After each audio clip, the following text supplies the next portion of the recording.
Hello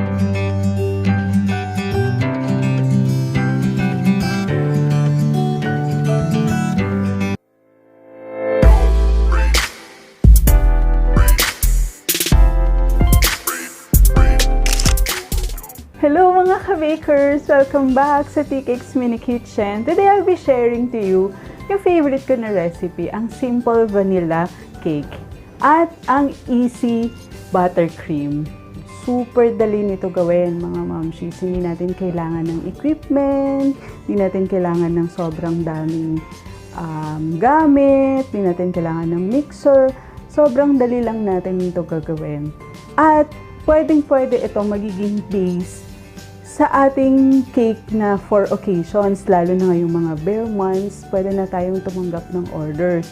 So, gagawin lang natin, lalagyan lang natin siya ng iba't ibang flavors, iba't ibang klase ng buttercream, iba-ibahin lang natin yung design. So, let's start baking. Simulan na natin mag-bake.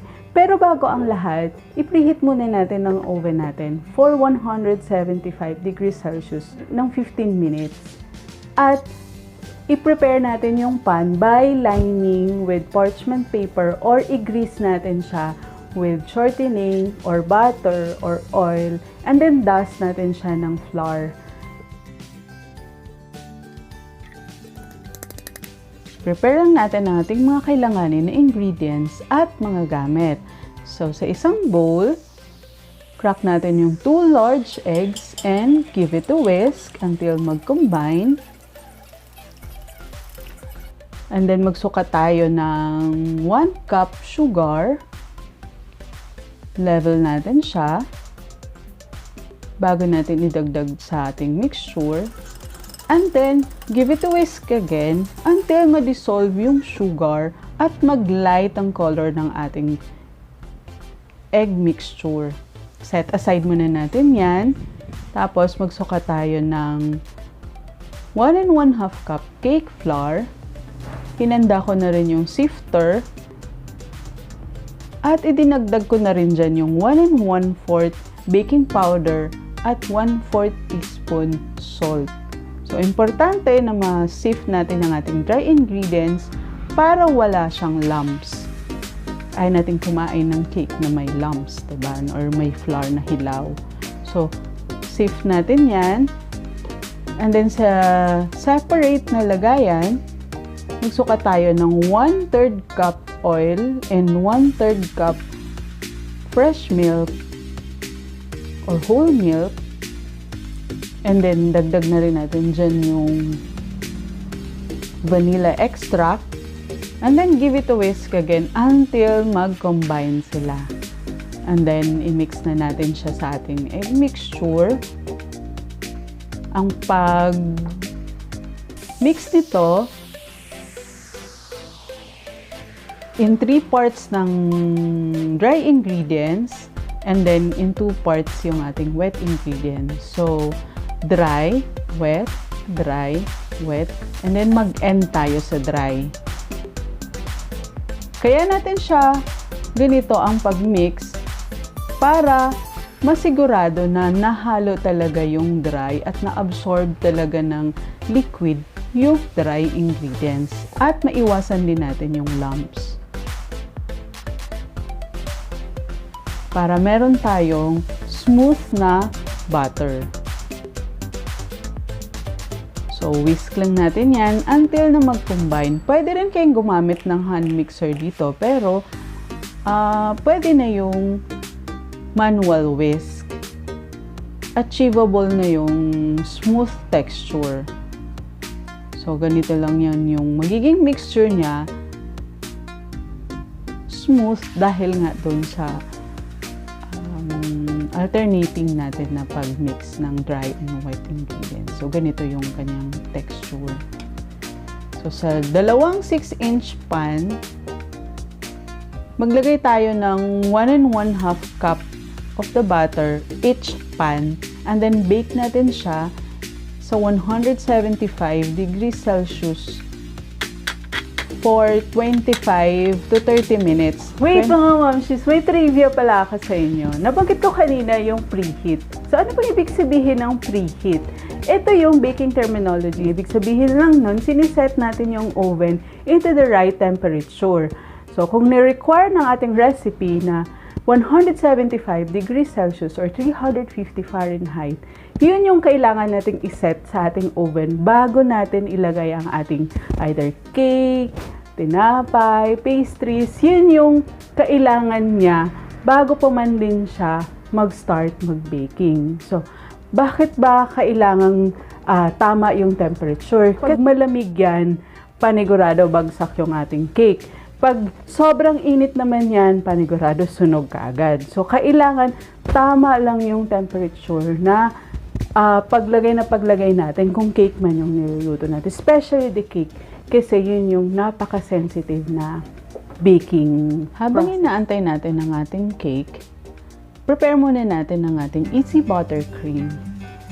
So, kailanganin natin ay 1 cup butter, or pwede natin lagyan ito ng shortening. So, gagawin lang natin 3/4 cup butter and 1/4 cup shortening. But, butter will do. Pwede din yan, butter na lang lahat. Then, whisk natin. Creaming method ang tawag dito. Hanggang sa mag-light ang color niya. So, next natin i-prepare ang powdered sugar na 1 1/2 cup. Sift natin ulit siya. Ayaw natin ulit yung may lumps tayo na ihahalo doon sa ating butter mixture. At magiging mahirap siyang i-whisk later kung meron tayong lumps. So, maigi na rin yung na sift na natin. So, whisk natin yan hanggang sa mag-light ulit yung texture or mag-light yung color and then maging fluffy. And then, ilagay natin, idagdag natin dyan yung flavoring natin. With this, vanilla ang kailangan natin. And then, ilagay natin yung milk. Unti-unti lang yung milk para hindi lalabsak yung ating mixture. Set aside natin yon. So, bake na yung ating cake. Prepare ko naman na siya by scraping the top dome part. Tatanggalan natin yon. Para pag nag-stuck tayo nung cake, hindi siya nakatagilid. And then, pwede rin yung linisan yung side niya kung nangingitim, but pwede na rin ganyan na lang din. Hay, mag-assemble na tayo ng ating cake. So, natapos ko na yung baking, natapos ko na yung pag-trim ng ating, you can see, malinis na siya, ready na siyang i-frosting. Bago ang lahat, ang ating buttercream, yung ginawa ko, yung easy buttercream natin, pwede itong gawing iba't ibang flavors, iba't ibang colors. Pwede natin gawin. For now, go muna tayo sa basic. Ang gagawin ko lang, sobrang basic lang. And then, lalagyan natin siya ng fanfetti or lalagyan natin siya ng sprinkles. So, yun. So, magsimula na tayo. So, prepare ko plate, pero pwede nyo rin gamitin yung cake board para dito, especially kung ibibigay nyo na siya or ibebenta nyo siya. And then, ilagyan ko lang siya ng konting buttercream sa ilalim para hindi tumakbo yung ating cake. Tapos, smoothin natin yung side. Smooth lang. And then, ang pin-repair ko, star tip para sa rosette or rose. Star tip lang yan. Yung last natin na pang-decorate ang fanfetti or sprinkles. So, ganito lang siya. Maraming klaseng sprinkles. Merong sparkling din. So, ito lang pinili ko. Sa palengke ko lang siya pinili. So, pwede na. Lagyan lang natin siya sa dulo. Ito lang. So, ang ginamit ko kasi, plate. So, kayo, pwede din yung cake board na yung gagamitin nyo. Kung ready na siya for birthday. Ganito lang kasimple yung ating cake. At ito na siya, guys. Ito na siya, mga momshies. Yung ating simple vanilla cake with easy buttercream. Tapos, nilagyan ko lang siya ng sprinkles to give it a color. Ayan na siya. Thank you for watching. Please subscribe. At abangan po natin yung mga next natin na episode. May part 2 po nito para doon sa ating decorating.